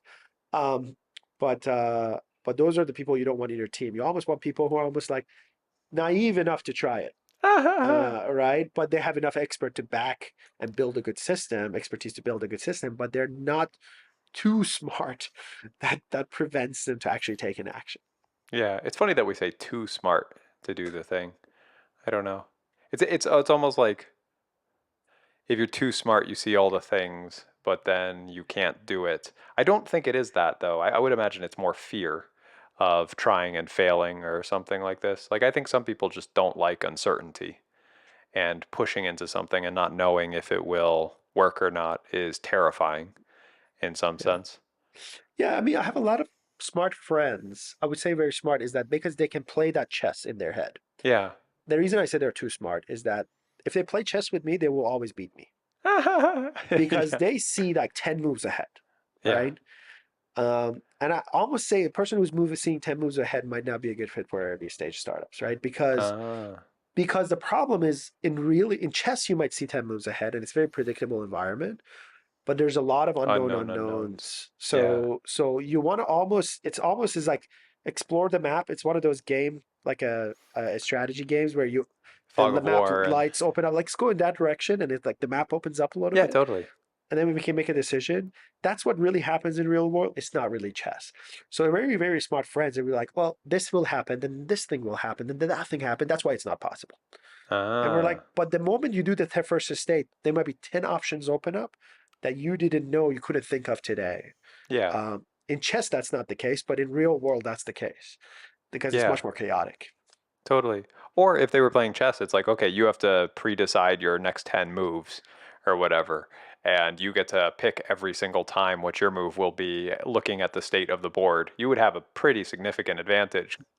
Anyways, um, I wanted to get your thoughts on a bunch of like contemporary technology things. Let's start with humanoids. Yeah. Tell me about what you think, some of the challenges will be, and then the future that you imagine. Yeah. I think humanoid's an interesting concept. Um, I like it. I think humanoids, from the perspective of generating excitement about robotic space, is as close as it gets in terms of like, oh, like they look like humans. They can do everything we do. Hmm. Um, and there are environments where you certainly need humanoids, like inside homes, elderly care might be a good area. Even in that area, I mean, like there are other form factors that are better, but there are certainly areas where humanoids are very good. Um, and like I said, PR wise, it's a very good story because Hmm. it looks like a human walking around and reasoning, talking. So it's amazing in terms of excitement. There are some challenges in terms of like people are working on like what does the actuator actually need to be in a humanoid. I have some of my friends working on that, and exciting developments there. Hmm. But I think we realized a while back that human form is not necessarily the most optimized form for all tasks. um, in manufacturing, we already know robotic arms are much better. They can be much more precise. They can have much more stiffness. They can apply higher loads. So the amount of flexibility you get over the performance times performance is actually pretty big. And it's much better than a humanoid for form factor. Um, so I would say in areas like manufacturing or logistics, a simpler form might be more effective. And that mostly I think is robotic arm because you provide the same kinematic freedom as a human in a Hmm. much simpler, easier to manufacture robotic system. Oh. Um, so I think they're going to be eventually, hopefully, we're going to have multitude of robot form factors, um, and it's going to be different for each application. Humanoids will have a space, but I'm still not convinced how big that space is. Um, as much as people talk about it, I think it's still pretty limited because long too long ago we figured out that like human form is not necessarily the best form for many applications. Hmm. Yeah, it's interesting. The thing that stuck out to me about your explanation is that robot arms might be the optimal form for a lot of things for what we're doing. And that's a really interesting idea, and it makes good sense to me, being that it's really just the most simple way you can have some sort of end effector moving around doing something. So if Get you some need, degrees of a freedom on an end effector. Yeah. yep. So it's like it's the simplest way for that. And also, like if you look, or my perception of robotics at the moment is that a lot of the things that are very valuable that we're doing are simple mobile robots, where Yep. you're just having a robot drive something around, move it from here to there, because we have a lot of those types of problems, and the state of the technology is very well suited for that type of problem at the moment. And what I would bet, kind of connecting with your idea, is that the next like 10 years or something might be where we see a lot of robotic arms doing useful things in more spaces. But and they'll probably be a more optimal form factor than a humanoid, which has a smaller arm or smaller arms, not as much reach, not as much torque, or stiffness, or these kinds of things. Yeah. So I wonder, what do you think of that idea? No, I think you're absolutely right. I think there's analogies in other industries as well. I mean, I think of robotic arms. They first got deployed in 40s and 30s, roughly around that time. I don't know exactly when was the first robotic arm was manufactured. It was somewhere in Germany was used for in 30s or something or Okay. 20s. Um, so it has been in the industry for a long time. So there's a lot of legacy. It has been perfected for a long time. Now there's multiple vendors that are competing, so it's almost commoditized. Um, so it's a very good interface. The parallel of this is we see a lot of growth in NVIDIA today. What was Definitely. that company? It was a Just an gaming chip, enabler. Yeah. gaming chip company, right? Uh-huh. There is something to be said why NVIDIA became cornerstone of computation for neural networks is because of the legacy. It's a chip that already existed, maybe for another application, but it's a very good fit. Yeah. And it was perfected. Now, maybe people are thinking about other types of chips, but the foundation was built on some legacy system that had other applications because all the bugs, all the issues have been ironed out, and it's easy to use it, and it's commoditized, and the price is low, and you can just use it. Hmm. I think the same analogy works for robotic arms, where like these systems have been perfected. We have a very good supply chain. Siemens makes shit ton of electric motors, and Naptesco makes drives, and they have perfected this supply chain. Why do we want to disrupt it for another form factor? There needs to be very good reasons, and I think that the established supply chain usually wins out if the improvements are not 10 times better. Yeah, you need that 10x to bust whatever has become entrenched, because they get a lot of efficiency Yeah. from the amount of time they've been in the space and the amount of products that they've pushed out. Yeah, that's a very cool perspective. I'll have to think more about that. I like that a lot. Um, let's see. Do you what? So one thing that I think is especially interesting with humanoids is you have large valuations, like Figure, Mhm. like I don't know, raising $1 billion or whatever it is, and they are their own company raising the money. I wonder if it will be a little bit like autonomous cars, where you see Cruise gets $1 billion, and then it's very hard to deliver on the product in the long run. But the thing that's especially interesting to me is then Tesla with their Tesla bot or Optimus. And the thing that's really cool with that is they are their own captive market in a sense. Like it's a very far-sighted initiative. They don't have to appease venture capitalists who want a return on investment within some time frame of years. So I feel like it's an interesting dynamic that they have been able to fund this research internally, and maybe on a longer time horizon it will be kind of exciting, or maybe just the research can be applied to other areas, like maybe the top half of a humanoid is very good for upholstery in car manufacturing, for example. What are your thoughts on this? Yeah. Um, it's a good point you brought up. I think all Elon companies should be seen in a specific light. I'm excited Um, to hear what that light is. Yeah, go ahead. I think one portion of it is like he does things that are very exciting, right? Now he's in charge of this platform X, and uh, if you look at a lot of the companies, he goes after that PR angle, right? Because I think um, that's what generates enough excitement for him to create a big problem space that he can solve. But the angle that people usually forget, I think, about Elon is that he does everything, in my opinion, and I may be wrong, but for based on my experience working at SpaceX and interacting with a lot of people who work with Elon even today, um, Elon's number one goal always has been becoming multiplanetary. And I think you can see most of his companies in light of that. Obviously, SpaceX is at the Hmm. core of it, with the Starship and Falcon 9, finding a way where we can get to Mars and other planets. Electric propulsion is also another reason that, that's pretty much the only way you can travel in other places. You cannot use necessarily a biofuels and things that we have been You using run or out oil. You or run out. something? So yes, electric is probably the most available way of like doing propulsion in those places.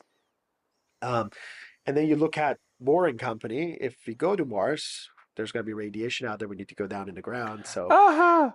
That's you need wild. I never connected all this. Okay. you need to go down to and do that. Neural link is also we're going to kind of come back to it, but it's about kind of high bandwidth control interface.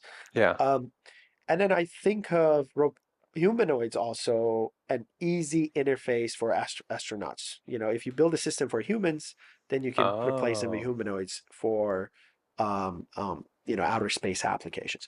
So a lot of times, a lot of bend to Elon's companies are around. I think he's building different components of that larger term goal that he has, which is becoming multiplanetary, and he's being very creative about it, like finding business use cases on Earth that can propel this.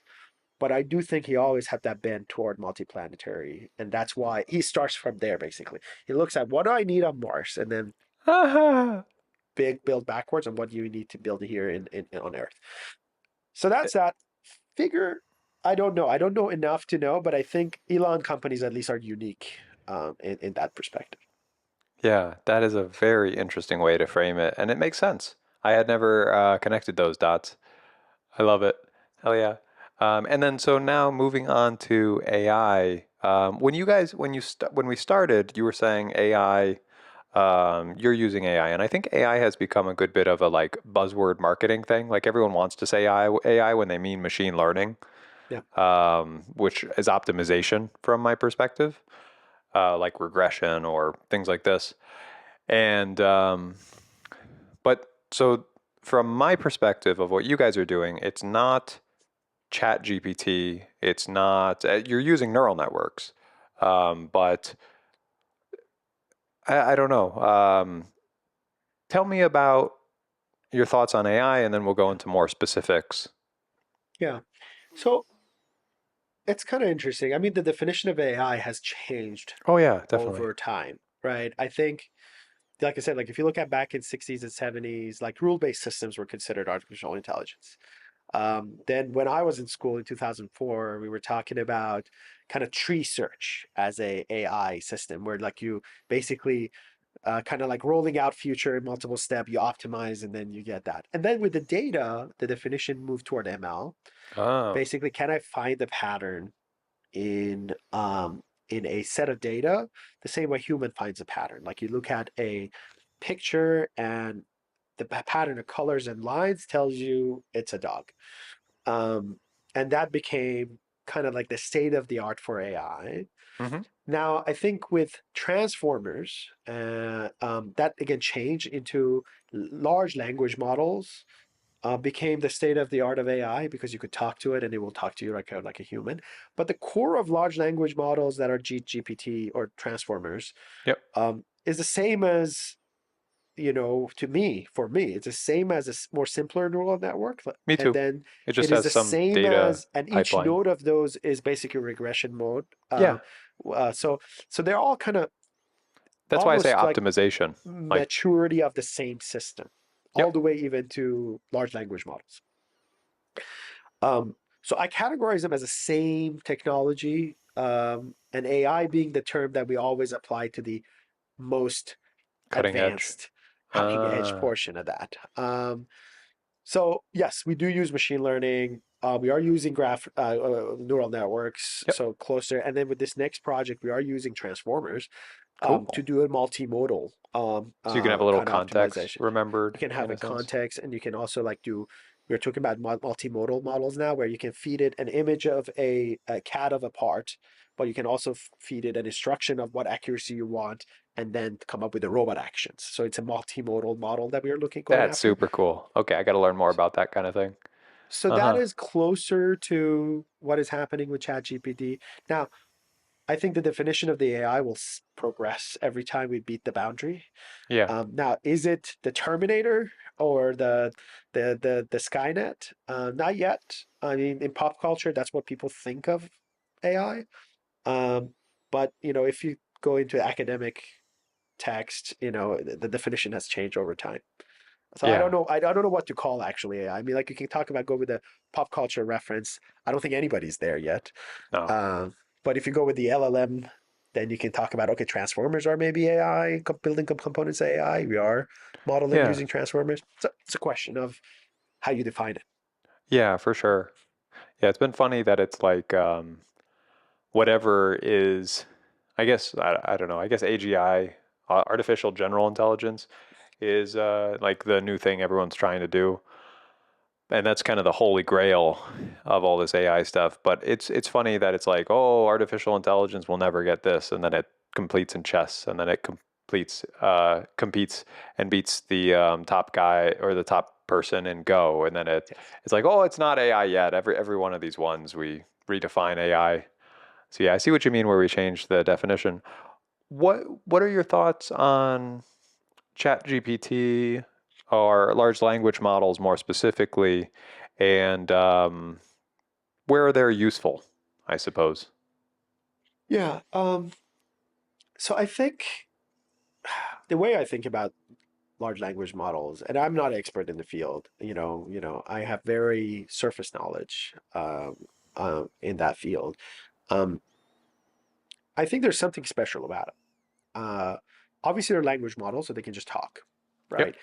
But I think they're capturing the way we think.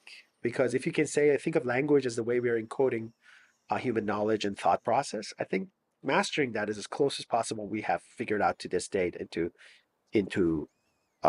into thinking. So then there are areas in manufacturing where that directly applies, right? And mostly is around interface improvement. Um, Yeah. if I'm programming a robot to do certain things, can I just talk to it? Like, I can just kind of get to a point where I say, okay, should I code up forming this geometry, or can I just say form this CAD, and then say, okay, scan it, and it will tell me what is the metric, and I say, can you improve it by 10%, and then it will do another round of forming. So the direct area there is like removing friction in an interface with robotics. And I Hmm. think that definitely is on our horizon as well. We're looking into that. Maybe not first order problems we want to solve, but it's definitely in our horizon. Eventually. Yeah. But with multimodal models, I think we are getting, much closer to that being applied in manufacturing. I was like following one of our great friends, Peter Beal at Covariant. They released the RFM1 where it's a multimodal model. You can just say, okay, here's a picture of a bin, and here's an instruction, pick up a banana from it. And the model outputs robot actions on the other end that will pick up a banana from that image, right?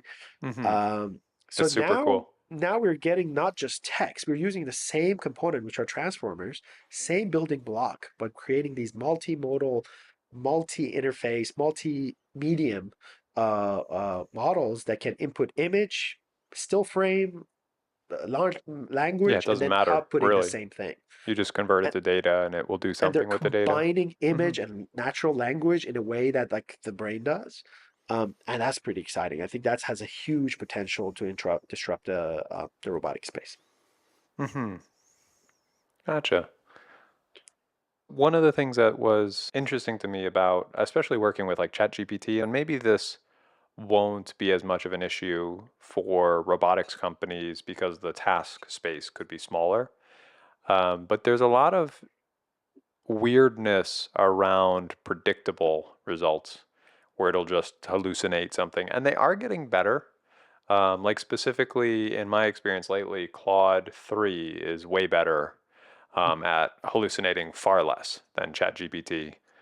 That has been really cool. That actually might be the first one that I can actually use rather than just getting really early ideas about Yes. something or like very basic coding help. Um, that one might actually be, I might actually be able to enlist it for like podcast related tasks. But what do you think about the hallucinations of these models? Yeah. Well, I mean, this is not a new thing, right? I mean, from robotic system, we always, we work with deterministic systems where like, same input gives you the same output every time. Yeah. But we have been dealing with humans, and humans are very non-deterministic, right? Yeah. So, and they are a big part of manufacturing process, right? Yeah. Humans are a big part of manufacturing, and the way we got around it is through checks and balances. Uh huh. right? And we say, okay, if the output of this result needs to be verified this way, as long as it's passing these verifications, it's good enough. Because in reality, we could not rely on human output. One day I'm sick and I might make a mistake, and the next day I might outperform what I usually do, right? So we Yeah. already have built systems that rely with that deals with ambiguity. So I'm not that concerned about it, honestly. Yeah, you just have your checks and verifications. I think that's Yes, great. Because you're right, you don't need to give it total control and have it do crazy. Like if you were having a robot choose actions from a language model or maybe like a language action model or something like this, or a large action model, you could just run it through a path planner at a very high level with a very low fidelity simulation really quickly to make sure it's not going to collide with stuff. And that would be a right. very simple check on the proposed actions, which is actually a Yes. very cool idea. Yes. No, I absolutely, yeah, you're absolutely right. And then the other piece is, I think, at least the way we thought about it, is that once you want repeatability, you can use neural networks and machine learning and Yep. AI You lock it to down. get to develop something and say, okay, this is the, like in our case, for example, you can ask a model to just say, what is the process parameters, what path the robot needs to take to form this part, this aircraft wing below 1 millimeter accuracy, and it will come up with that. And maybe you make a mistake and you have to fine tune the model. But then the moment you want to make 10 of them, then close it. Don't ask every time from from your model to Yeah, how to make the same thing over and over you again. already got Then it. close it. So you can also create these kind of almost silos and be like, okay, in development I'll use the models, then but in production I'll lock it down. Um, at least that's how we were thinking about it. For example, for our case, is that we don't want, once we figured out how to form this wing, we don't want to ask the AI anymore. We just want to replicate the recipe he came up with. Hmm. Yeah, I like that a lot. Any thoughts on the form that these checks and verifications for LLMs? Like I'm just thinking of like unit and integration testing for this kind of thing and maybe some like high level safeguards, but any thoughts on this? Because it's a really cool idea. This is one I'm going to think a lot more about, I think. Yeah, I think you kind of nailed it in most respects. As long as it's not going to destroy the system, Hmm. I think you can let the robot do what it needs to do as long as it's not destroying itself. I mean, it's like, that means, maybe look, don't go above certain currents, don't run into yourself. You just Yep. talked about collision. So you give it a If it's, safe like parameter, a safe set of actions, yes, this kind of and thing. that's a much bigger space than what you could think of, but at least the robot doesn't damage itself. Yeah, And I or think as other long as it's not things. damaging itself, I think you can probably let it explore. Um, Uh-huh. What do you at least think? that's how I'm thinking about it. Yeah, that makes a lot of sense to me. What do you think about the role of simulation in all of this and sim to real and everything like this? Yeah. Yeah. That's another interesting area, right? Like you can let these robots to be in the simulation world. For us is a little bit tougher because the main reason Complex physics. the main reason we went to AI based models is that physics simulation was complicated and tough to do. Um, but that's another branch of work we're doing at the moment. We actually did this proposal with Lawrence Livermore, the National Lab, a while back, and trying to create a simulation of our process that is on GPUs and it's faster. Hmm. Um, so I think there's opportunity there to create augmented data, even if, as long as the simulation is fast, maybe it's not as accurate, but if it's fast, Yeah. then I think it can be helpful, right? Because you get like roughly the right thing, and then you can do a lot of checks and balances. Yep. And it generates you a lot of synthetic data to also improve the model. Hmm. Uh, as long as directionally it's correct. If the model is directionally not correct, then it's going to be really tough. What do you mean Um, directionally? Like if it's doing completely the wrong thing?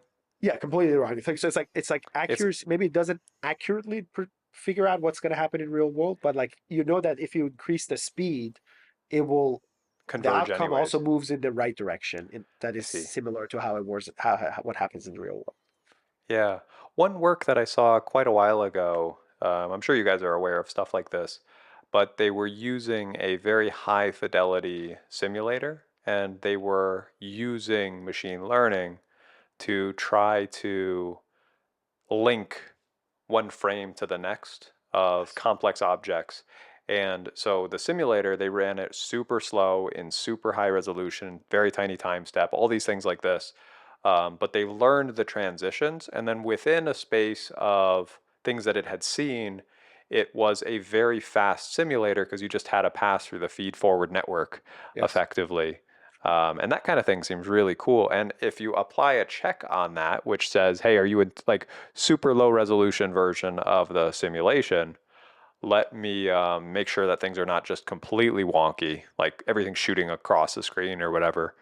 Then you could probably use that kind of thing for learning Yep. at a No, I fast agree. rate, which is quite cool. No, I agree. I think that building that kind of a proxy, you're almost building an empirical machine learning based proxy model for the simulation using that technique, Hmm. which is fantastic. I think that's a good way of, um, if you cannot make a lot of data in real world, use the simulation to augment it. And as long as, like you said, directionally is correct, it's not going to do, like if I move this to the right in the simulation, it's going to move right in the real world as well. Yeah, Um, as long as that directionality is there, I think you can generate a lot of data and learn a lot of patterns from it for your model. And then retrain it or do transfer learning in the real world to then fine tune it based on what's happening in the real world. hmm. Oh yeah. Um, Changing topic a little bit, looking out at the manufacturing space, what are some things that are kind of top of mind for you? Predictions, maybe in the next 5 years or so, like, or where are you watching? Like, what's interesting to you? I guess looking out at the future and considering our world and manufacturing. Yeah. Um, so like we said, there's a lot of wind for onshoring manufacturing. Hmm. I think there's going to be a lot of policy, both investment and the government investment and private investment in that space. But what I think is, it's kind of interesting. There's two camps. There's a camp of let's replicate what we did in 1960s and 1940s and World War II. Let's bring all that scale back. Like, oh, let's create foundries and let's create machine shops and let's make a lot of them, right? And there is, I think, a camp of let's reinvent those technologies so that they can actually be economical in the United States. Totally. And I think it's kind of interesting. I think the first camp is easy to argue for. I think to me, it's a lazy idea. Huh. And there's a lot of tractions for it where Yeah. we're just saying, let's do what we did in the 1940s and Hmm. 1930s. Let's just scale it. But there's a reason we lost it. Like, I mean, there's a reason that as the wages and standard of living increased in the United States, we offshored these things to other places. That reason is not gone, right? Hmm. So I think the future manufacturing will not look like 1940s. We're Yeah. not going to be able to like replicate what happens in China here. Mm-mm. And If you also want to just beat China, demographically, it doesn't make yes, any sense here. absolutely. Like our populations we're looking like there's fewer younger people and they all want to do jobs that are not manual. So it's like Yes. But there's non-starter. a lot of people are pushing toward like, okay, let's bring these capabilities back. So we'll see if that pans out. I mean, jury's still out. If that's, in my opinion, that's not going to happen, or it will be a lot You're of a saying the failed first option first where we option. just try to bring everything over. Bring Hey, I back, don't, we and they're just going to don't have be, the people for it, I think. but they're That going would to push forward. I mean, I think politicians will push forward. A lot of people will push forward, like, oh, let's make 1,000 factories here that are same old technologies, right? mm, I do think though we need to be a little bit smarter about it and take the harder route and create new manufacturing technologies that give us a competitive advantage versus the traditional that our opponents are using, because that's how we're going to have a sustained advantage. Um, yeah. same foundry will not work. It's a more advanced foundry here is going to work. That's going to be robot powered and it's going to be intelligent. Same sheet forming and stamping in China is not going to work here. We need to figure out how we can create technologies that form sheet metal in a much more different way, in a much more agile way. It gives you a Hmm. more significant advantage over the current technology, not just scaling it with dollars. Um, Hmm. so I think that's basically the direction I'm predicting. I think both will happen. One of them will likely fail, and it's not going to be as fruitful. And then the other, I think, is the route to go. The latter is the route to go. Yeah, and we have seen there have been some examples. I think with COVID and with like maybe lockdowns in China or something, the like a lot of textiles were not coming to the US. And so I think we innovated quite a bit. I heard this somewhere and I am not 100% sure, but what I believe I heard was that the textile manufacturing had a big renaissance here because we evolved or we created new ways of doing the manufacturing so we could have the stuff we wanted. And if, say, transport lines and like if it's harder to get stuff from abroad, hopefully a lot of the things we can figure out how to make here in the US out of ingenuity, like that story about the fabrics and kind of what you guys are doing, making it more agile, manufacturing, using our strengths, which is technology, I would Yes. say. Yes. I mean, the kind of similar thinking is also existent in military, and to some extent, some of it is good. Like for example, we were talking about, okay, you know what? China can have higher production rate. Why can't we just manufacture drones that are maybe lower quality Hmm. but the same production rate, right? And like, those type of thinking moves you toward, maybe we need a little bit of it, but moves you toward kind of replicate what's happening in China. Hmm. Which I don't think it was like, well, at best, then we're going to become as good as China, and then, but then we don't have the demographic, the workforce to back it up. Yeah, So definitely not. let's focus on it like a different way of making. Maybe we should make drones that are have the same agility, same production rate, but maybe last longer. They're better, Hmm. and invest in those technologies. So anyway, I think there is an easy way out, which is like replicate what we had in the past, Hmm. which But might it may not not work. work for this Yeah, kind of thing, as you're suggesting. Yeah, and then there's the other way, which is make better ways of doing things. And that's probably the best way to do it. I forget who I was talking to, but someone was saying that like if we wanted to build an iPhone in the US, they have like and take all of this with salt because I don't yeah, remember the specifics, but it's like there's a whole city in China that has like 1 million people that all work for the iPhone manufacturers. yes, And like we don't have like imagine a full city that is 100% around the fabrication of an iPhone, yes, um, which is bonkers to consider here. Like I'm in San Antonio, Texas, and it is a big city, but we have so many industries here. It's not like yeah, we don't just all work on an iPhone for yeah. this kind of thing or No, you're supporting absolutely right. I services mean, like you for the look at people to live. Foxconn, Yep. it's like, machine, like, operators running these machines over and over and over again, making phones and things like that. But yeah, I don't think it will work here. I mean, I mean, it worked in 1940s, but I don't think it worked now. Hmm. So yes, yes, I'm in Yeah. total agreement with you. Hell yeah.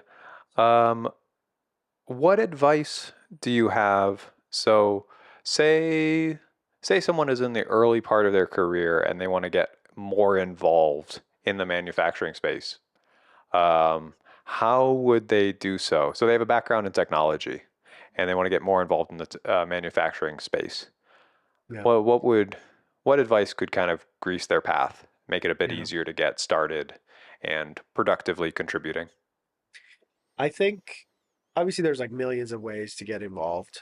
So whatever I'm suggesting is probably like something that I anchored on, and Yeah, and, for and sure. it's more relevant to me. I think the big we have a lot of smart people working on a lot of smart things, right? Folks in AI and software, electrical engineering, a lot of folks doing a lot of smart things. Um, I have noticed that people think of manufacturing out of reach because as a society, we don't grow up around manufacturing anymore, right? We grow up around in a lot of technology, but like we don't see manufacturing day to day. And to some extent, that removed that agency and that removed that Huh. um, believe that like I can do this, right? Mm-hmm. One of the things that happened to me when I went at SpaceX, I mean, I used to do a lot of manufacturing as a kid, but when I went out to SpaceX, the large scale of operation, the manufacturing operations we were running, gave me and a lot of other people who were at SpaceX a lot of confidence. They thought, oh, it's totally fine. I can do this, right? So, what I would suggest to people who are smart and have been working in other disciplines that are much more theoretical, you're a smart guy, just start making something, Mm-hmm. go learn to weld, go learn to do a carpentry, do some kind of a fabrication, and maybe get involved with people who do fabrication. But I think the biggest portion is like once you do it, you realize, oh, first of all, it's really fun. Second of all, I can do it. Now I can apply this skill set that I had in robotics to do it as well, right? When I was doing sheet shaping by hand, that was like, okay, I can do it sheet by hand, I can make a door for a car, whatever. But then I was like, what? I spent a lot of time in robotic and computer engineering. Maybe I can do this. Like, yeah, I can put a robot together and build this. I think creativity comes from when you connect multiple disciplines. So go do those disciplines. Don't be scared of going out there and taking a welding class.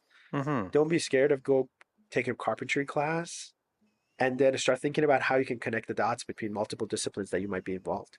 And I think that's how we're going to build those next generation manufacturing technologies that you talked about, and not just replicate the past. Is these smart people coming from world of physics and electrical engineering and robotics and AI doing these old mundane tasks that sound like mundane, but then you're like, oh no, like I can significantly drive optimizations here and improve these techniques by 10x, 20x, 30x. Mm-hmm. Um, does that make sense? Yeah, totally. Get Yeah, involved, start building stuff. Um, Go do a welding class, do a carpenter class. I think I'm going to follow your advice with that because I am coding all day and I love it, but I also would love to do more with my hands and building stuff.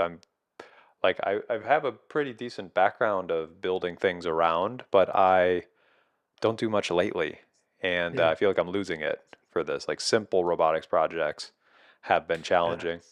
yeah. And I think the good thing about it is like it's funny. Um, Even when you talk about with craftsmen, you start having these conversations of material and properties. Doesn't sound like a material scientist, but it's so much deep knowledge that you gather Mm-hmm. by just talking to them. Physics world. The physics of the world becomes more accessible to you, and you can reason it with it in intuitive ways when you Mm-hmm. start building.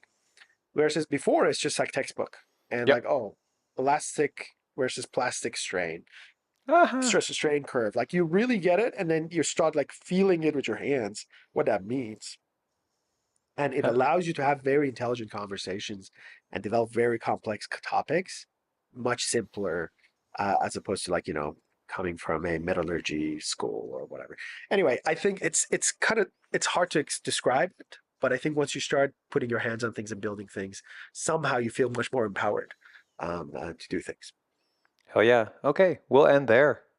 Awesome. Great conversation, Ed. Really appreciate you being on the podcast. Same. Thanks for the engaging conversation, and hope other people's enjoyed as well. I definitely did. All right. Bye, everyone. That's it. You made it. What did you think? Is Machina Labs onto something? Do you see more great uses for AI and robotics and manufacturing? Let me know in the comments or on X. See you next time.